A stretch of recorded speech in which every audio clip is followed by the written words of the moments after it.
Hai semua, selamat datang di channel Baca Saham. Pada video ini, kita akan membahas satu topik dengan judul berikut ini. Tapi seperti biasa, semua pembahasan bukan rekomendasi dan hanya informasi. Ingat, kerugian kamu tanggung sendiri ya. Nah, pada video kali ini, saya kembali lagi mau membahas satu saham yang cukup spektakuler di masa lalu. Tapi bagaimana di masa sekarang? Jika kamu lihat, labanya di Q1 tahun 2025 mengalami kenaikan dibandingkan Q1 tahun 2024. Begitu juga dengan Q1 tahun 2023. Dan jika di Q2-nya ternyata labanya turun signifikan dari 2,3 menjadi 0,38. Nah, apakah yang menyebabkan labanya mengalami penurunan sesignifikan ini? Kita akan coba lihat sebentar di laporan keuangannya. Kita bahas dulu dari aspek profitabilitas. Gross profit margin di angka 30,8% dengan net profit margin 3,02%. Angka net profit marginnya cukup rendah karena di bawah 5%. Net income-nya secara quarter year on year growth minus 83% dengan tawaran dividend yield yang sangat tidak menarik. Dulunya harga saham sempat di angka 20.700, tapi saat video ini dibuat lebih condong kepada harga yang lebih rendah. Kita lihat dari aspek PBV-nya. PBV saat video ini dibuat di angka 0,41 kali, dengan book value per share di angka 19.448. Artinya saham ini diperdagangkan pada angka harga yang di bawah dari modal per lembar sahamnya. Nah, jika kamu lihat, angka book value per share-nya di angka 19.446 mirip seperti harga tertinggi yang pernah dicapai oleh perusahaan ini, meskipun ada sedikit perbedaannya. Oke, sekarang kita lihat dari aspek dividennya. Perusahaan ini membagikan dividen setiap tahunnya, setidaknya berdasarkan data yang bisa kamu lihat ini. Tahun 2014, 15, 16, 17, 18, 19, 20, 21, 22, 23, 24, dan 25. Tapi, angka dividen per share-nya kurang menarik karena konsisten di angka 50 per lembar saham sejak tahun 2020. Dan secara yield juga tidak terlalu menarik. Dari aspek harga saham, mari coba kita lihat. Harga sahamnya pernah mencapai angka 20.000 tapi kini di angka 7.975.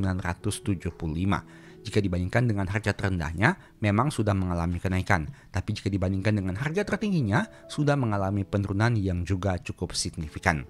Dari aspek PBV, rata-rata 10 tahun adalah 0,64 kali. Saat video ini dibuat di angka 0,41 kali. Artinya, diperdagangkan di bawah dari rata-rata PBV-nya. Dulu sempat di atas PBV 1 kali, tapi sempat juga di bawah PBV 0,4 kali. Oke, saham yang kita bahas adalah INKP, yang mana selama tahun 2025 masih naik 17,2%. Dan dalam 5 tahun terakhir masih turun 17,9%. Sekarang kita akan bahas dari sisi laporan keuangannya. Ini merupakan data per 30 Juni tahun 2025 yang disajikan dalam ribuan dolar Amerika Serikat. Kita lihat dulu dari komponen kasnya. Kasnya mengalami kenaikan dibandingkan periode sebelumnya.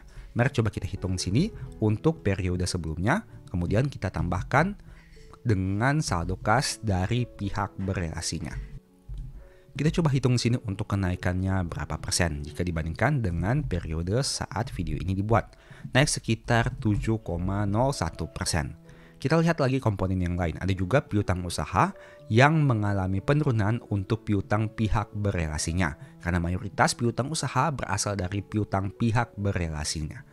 Oke, kita lihat lagi ada komponen yang lain, aset lancar lainnya yang mengalami kenaikan. Secara total, aset lancarnya mengalami kenaikan dibandingkan periode sebelumnya.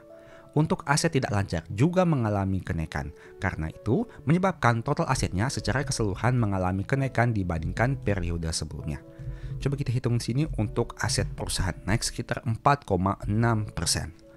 Oke, bagaimana dari sisi liabilitasnya? Coba kita lihat di sini, total liabilitas perusahaan mengalami kenaikan juga dibandingkan periode sebelumnya, dari 5,36 menjadi 5,77.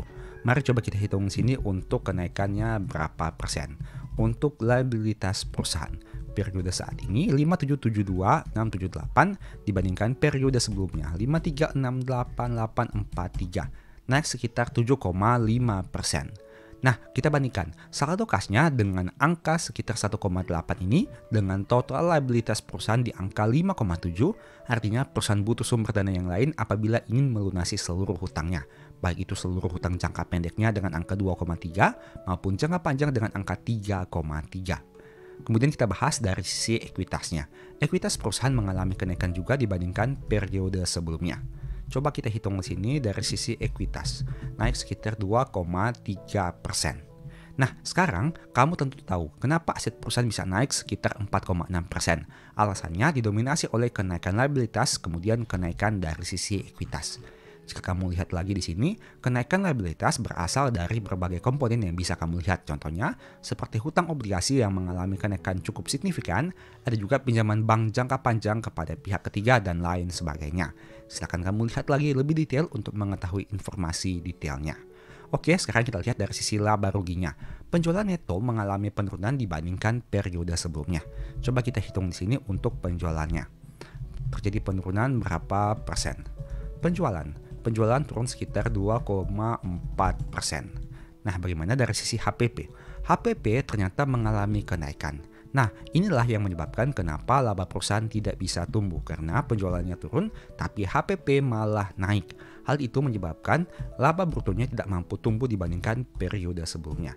Mari coba kita hitung sini. Kamu bisa lihat penjualannya turun 39 tapi HPP-nya malah naik 24. Itu menyebabkan laba brutonya tidak mampu tumbuh, turun dari 538 menjadi 474. Kemudian dari sisi penjualan terjadi kenaikan dibandingkan periode sebelumnya.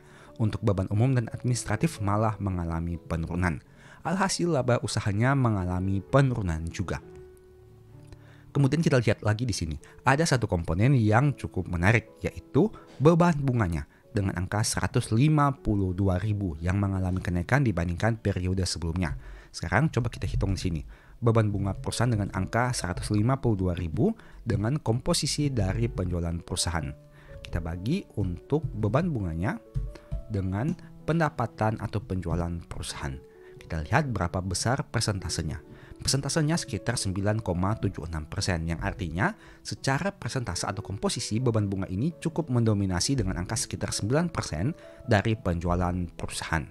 Nah, alhasil hal itulah yang menyebabkan kenapa laba periode berjalan tidak mampu tumbuh. Dari yang awalnya 278 turun menjadi 163 untuk laba neto yang dapat didistribusikan. Coba kita hitung sini untuk penurunan labanya berapa persen. Kita hitung dulu. Labanya turun sekitar 41,27% jika saya tidak salah hitung. Kamu sudah tahu kan kenapa laba ini bisa turun? Alasannya sederhana, karena ada beberapa penyebabnya. Pertama, penjualannya mengalami penurunan. Kedua, HPP-nya mengalami kenaikan. Ketiga, ada beberapa komponen biaya yang juga cukup signifikan dan lain sebagainya. Intinya, ini merupakan sekilas pembahasan tentang saham INKP. Tapi ingat, pembahasan video ini merupakan informasi umum yang bisa diakses dari berbagai sumber dan bukan rekomendasi beli atau jual saham. Saya tidak mengatakan saham yang dibahas bagus atau jelek, karena hal itu harus kamu tentukan sendiri. Mohon juga agar dapat cek lagi data yang ditampilkan, karena bisa saja ada salah input atau salah hitung. Nah, sebelumnya juga saya sudah sempat buat satu video yang mungkin bisa berguna. Nonton hingga selesai agar memperoleh pemahaman yang utuh. Nah, pada video kali ini saya kembali lagi akan membahas salah satu komentar dari subscriber YouTube Baca Saham dengan informasi sebagai berikut. Akan ada perbedaan hasil hitungan bila harus nambah average down. Sahamnya tak pernah jadi nol di hitungan yang ada di atas kertas, karena modal yang dikeluarkan akan terus nambah. Itu artinya dengan 10% dividen butuh 10 tahun untuk dapat saham nol. Dalam hitungan reinvesting, cukup 7 tahun portofolio akan jadi double, atau modal untuk beli saham awal sudah BEP dengan modal yang masih utuh. Ini merupakan komentar untuk video dengan thumbnail seperti ini, yaitu harga saham jadi nol. Jika kamu ingin nonton videonya, silahkan kamu nonton saja di channel YouTube Baca Saham. Dan pada video kali ini, saya mau membahas komentar dari subscriber tersebut. Kita akan menampilkan dua skenario. Yang pertama, dividen itu masuk ke rekening untuk mengurangi harga belinya. Dan yang kedua adalah bagaimana jika dividen itu kita reinvestasikan. Apa dampaknya di dalam portofolio kita? Mari coba kita hitung. Sekilas bagi kamu yang belum nonton video tadi, ini merupakan rekapannya. Diasumsikan kita menggunakan harga saham di angka Rp5.000 dan kita belikan saham 1000 lembar saham. Untuk modalnya adalah Rp5 juta dan dividen per lembarnya adalah 500 per lembar atau sekitar 10% dari harga sahamnya. Nah, untuk skenario pertama ini bagaimana jika dividen itu kita ambil atau masuk ke rekening dengan asumsi dan pola pikir dividen itu bisa mengurangi harga beli. Pada tahun pertama dengan lembar saham 1000 lembar saham, kita akan menerima dividen 500.000 dengan perhitungan lembar saham dikali dengan dividen per lembar. Itu artinya dengan modal awal kita 5 juta rupiah, dengan kita menerima dividen 500.000 di rekening, maka diasumsikan modal awal kita berkurang dari yang awalnya 5 juta menjadi 4.500.000. Pada tahun kedua, kita terima lagi dividen 500.000. Nah, itu artinya modal awal kita yang awalnya 4.500.000 berkurang menjadi 4 juta. Hal yang sama terjadi di tahun ketiga dengan terima dividen 500.000, modal kita menjadi 3.500.000. Tahun keempat, modal kita menjadi 3 juta. Tahun kelima berkurang lagi menjadi 2.500.000. Tahun keenam menjadi 2 juta. Tahun ketujuh menjadi 1.500.000. Tahun ke-8 menjadi 1 juta. Tahun ke-9 menjadi 500.000. Dan tahun ke-10 diasumsikan modal kita sudah nol. Artinya, harga saham kita sudah dikembalikan dari bentuk dividennya. Nah, untuk skenario pertama ini, kita bisa memiliki pola pikir bahwa dividen yang kita terima itu mengurangi modal beli kita. Artinya modal kita semakin berkurang karena sudah ada dividen yang masuk ke rekening. Dari contoh ini kamu bisa lihat adanya konsistensi untuk lembar saham dan dividen yang kita terima. Kita memiliki 1000 lembar saham yang tetap selama 10 tahun dan menerima dividen dengan angka yang tetap yaitu 500.000 selama 10 tahun. Pada kenyataannya hal ini sulit terjadi. Kita akan bahas kepada skenario yang kedua. Tapi dari sini kamu bisa lihat untuk skenario pertama butuh waktu sekitar 10 tahun untuk balik modal hanya dari dividen saja. Dengan mengasumsikan dividen itu kita terima dan masuk ke rekening dan mengurangi harga beli kita. Kita masuk kepada skenario yang merupakan komentar dari subscriber yang tadi.